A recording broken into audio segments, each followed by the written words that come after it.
Hi guys, some of you were a little bit incredulous at the proposition that the Shooters, Fishers and Farmers Party would win a seat and that the Nationals, in particular John Tucker, would win a seat.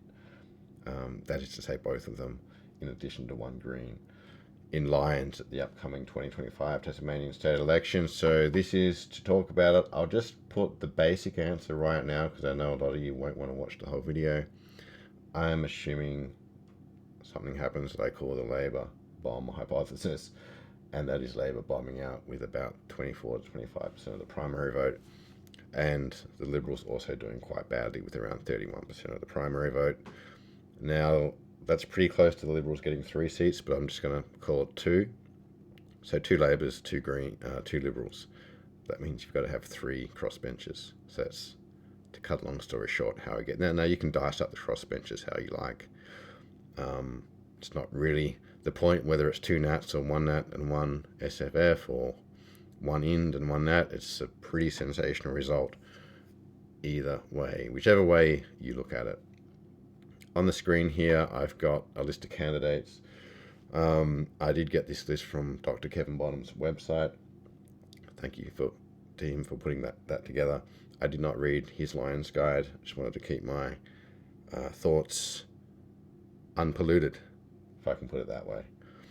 Now, we have in highlight the incumbents, and I'll go through this quickly. Some numbers next to most of these are primary votes from the 2024 election, so you can just pause it and look at that if you're interested.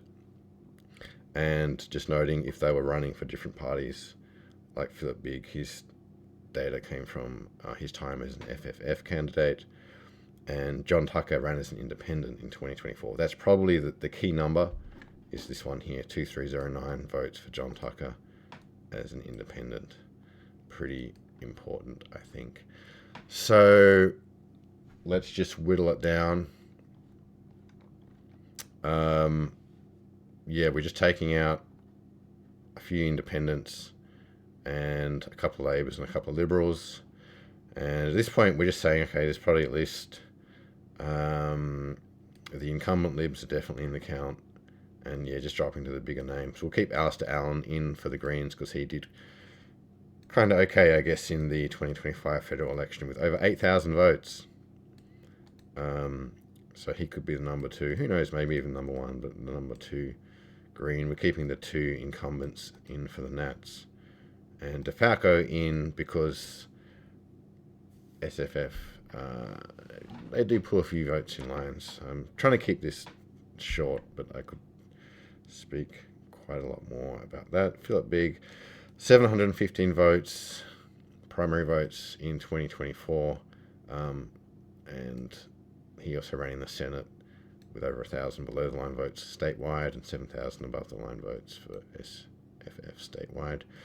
Michelle Dracoulis, I'll just mention her quickly because she's, you'll see me excluding her in a minute, but Mayor of the Derwent Valley, I don't know too much about her. Apparently ex-ALP. And she might do okay because she could pull in ALP votes from around the electorate and a swag of local votes in the Derwent Valley. That might hurt Philip Bigg a little because I think he's from that area. And if I had to nominate one independent as most likely to win a seat, it'd probably be Michelle Dracoulis. Not sure if I'm pronouncing that right, but it is a cool name. And just leaving Jiri Lev in at this point, just because the housing focus, I think, will resonate well with voters. So if his message is getting out, he might get a few more votes than some of the other ins, which I've excluded already at this point. Let me just keep moving along here. We're going to say like 3 Libs is the best case scenario. So we whittle it down to 3 and we just keep the incumbents. We've just got Labor down to 4 because it's not really clear to me if Bozo the Clown will do better than, say, Richard Goss or Casey Farrell. I'm just saying these are kind of even Stevens in my mind. Note to self, Rebecca Wyatt, 15,000 primary votes last time. Now that's why these Labor primary votes are actually looking really low, because White was hogging them.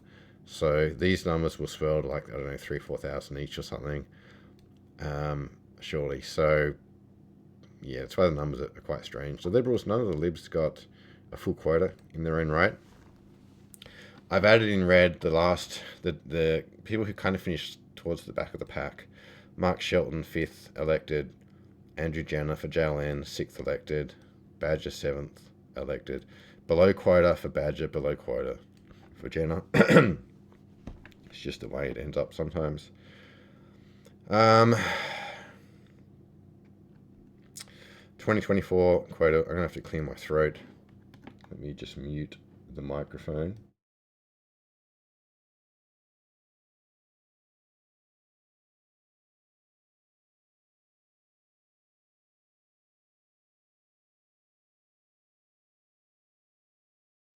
Sorry about that.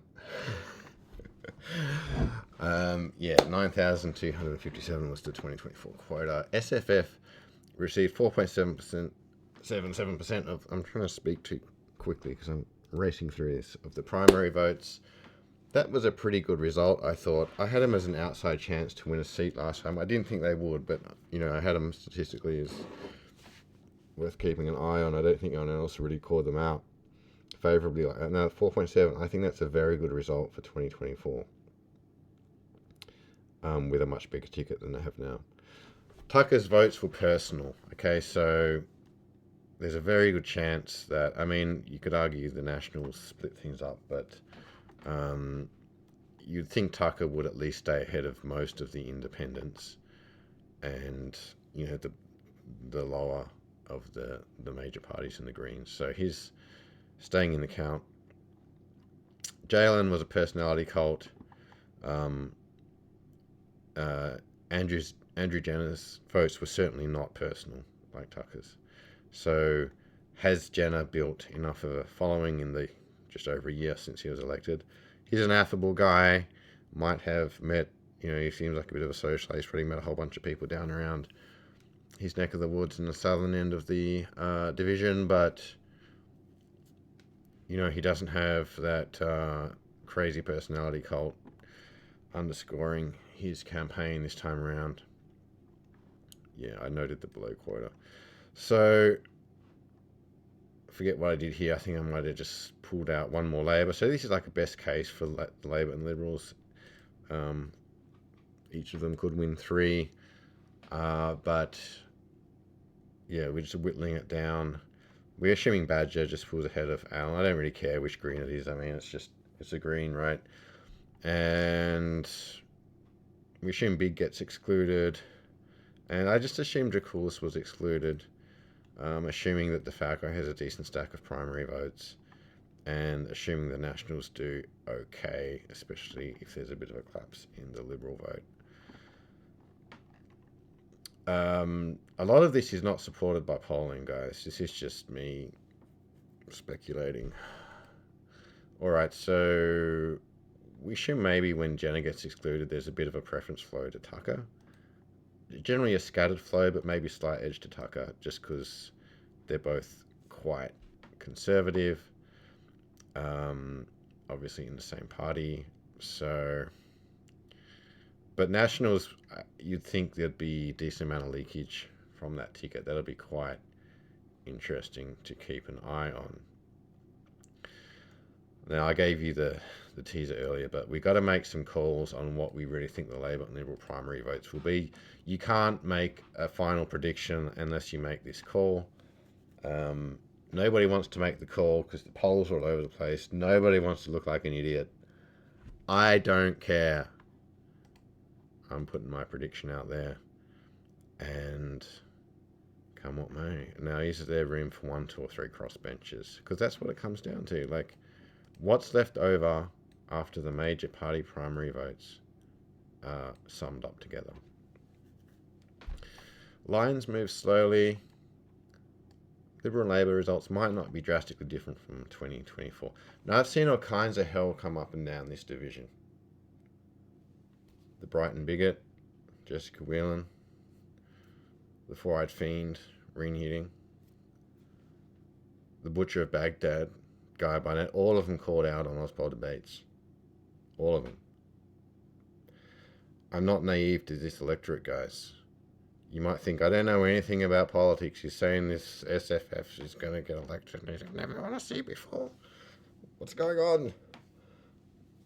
I know how it looks. It looks fucking nuts. It's 12:03 a.m. and I'm sitting here telling you that Carlo De Falco is going to be a lawmaker in the Tasmanian Parliament. I follow SFF on Facebook, and that page is fucking bonkers. It is bonkers. Check it out. Now, there'll probably be some swing against the Libs because of the stadium and the ferries and the debt, etc. This stuff in black is just the shit that has run through my head. You can put your own thoughts in the comments if you so wish. Posing the question, if you were dumb enough to vote White in 2024, are you dumb enough to vote Lab in 2025? You be the judge of that one. Lyons is the most anti-stadium electorate according to a survey that was published. Lyons, folks, is not a northern electorate. It's central and eastern, also the Tasman Peninsula. The northern mentality, the so-called northern bullshit mentality, that's just Launceston and some nearby areas where that mentality exists. Okay, all these idiots running this northern and north versus south mentality, a lot of them don't understand Lyons. They don't understand regional Tasmania. There are a few people playing cheap politics, I won't name their names, who are indulging this. There's no northern mentality in the northeast, where I am. I've lived in Launceston before. It's in Launceston, to a degree. It's not in the Midlands even. Lyons is a regional electorate. It's not a northern electorate. It's a little bit suburban in places as well. Midway Point, Sorrel, Prospect Vale. It's not completely rural. All right, moving on. ALP, the ALP leader, the vanilla thick shake, slouching his way up from the channel, slithering along on a trio of birth certificates, apparently, is a suburbanite. He has got that suburbanite image, rightly or wrongly. Rebecca White had a rural image, and that was used. Now the PR with the hay bales and patting the horses and the farm gates, that was shoved down our throats because it works. She's a filthy, rotten, stinking, low-down, lousy neoliberal, just like Dean Winter, but with that superficial beauty juxtaposition on top of the rural canvas. She was a vote magnet. Dean Winter doesn't have that, and he's not based in Lyons anyway. Just saying. The Brian Mitchell rerun may be viewed with cynicism, and there is no Peter Dutton effect. And if there was, would you really want to spray it upon yourself anyway? Liberal voters who changed their vote would generally not vote for Labor. Does that make sense? I think I think either both parties bomb out or both parties do kind of well. The majors, not well, but up above 30, both of them. So I'm saying they both bomb out, with Labor in the mid-20s, Liberals in the low 30s. Liberals might even be in the high 20s. But like I say, Lyons move slowly. I'm talking about Lyons numbers here, not statewide numbers, just Lyons. You live somewhere else, you make your own video. Now, Labor does only need slight improvement to win 3. It's obvious. I don't need to spell out the obvious fact that there could be 3-3-1, right? I just, if you want to just follow the polls and stuff, that's up to you. I'm not a follower. Badger has not impressed in Lyons. I'm just pointing this out. She can't be considered completely safe. Not everyone's a Bob Brown type, especially not around these parts. Animal justice has dropped out. That probably helps the Greens. Labor voters don't really have anywhere to go, but maybe they go to the Greens, if anywhere. Assume Tucker's pulled ahead of De Falco But does it even matter? Not really, because delete that bit. Because Bozo the Clown is going to be behind both of them. That's what I'm predicting, or at least one someone from Labor is going to be behind both of them. Now, when Labor gets eliminated, that probably helps Badger get elected. Now, there's no JLN, there's no One Nation. So where do those votes go? These guys are not going to want to go to a mainstream party. The Nationals is still a mainstream name. Does that 4.77% actually for SFF actually increase? I don't know, guys. I was thinking, before I was like analyzing this, I thought SFF were just a bit tired and jaded and they might only get like 3% of the vote this time, especially with a single candidate. But there's a lot of anti-establishment right-wing votes out there that have to go somewhere. So they're not going to go to the Greens. The Independents, I don't know. I'm just not so sure. They didn't go to the Independents last time, did they? And there were a few to choose from. So if they go to the parties, it's either SFF or the Nationals. And if they're kind of spread around to both, it helps both of them. Just saying. Okay, the Labor bomb hypothesis. I've told you the numbers already. Labor ends up with 2 seats. The Liberals, 31%. I'm just plucking that out of thin air. That's about 55% of the primary vote total.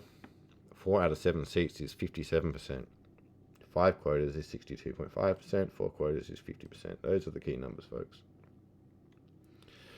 So Labor get 2, but Libs would have 2, but actually more like 2.5. So they would finish in 8th, stranded with one candidate on over half a quota. And the guy who misses out is Shelton. So Shelton will lose his seat. Just saying, just guessing. Final result, 2 Labor, 2 Liberal, 1 Green, 1 National, 1 Shooters, Fishers and Farmers. Quality control check for the crazy idea, the outlandish idea that the Nationals and SFF get 2 seats between them.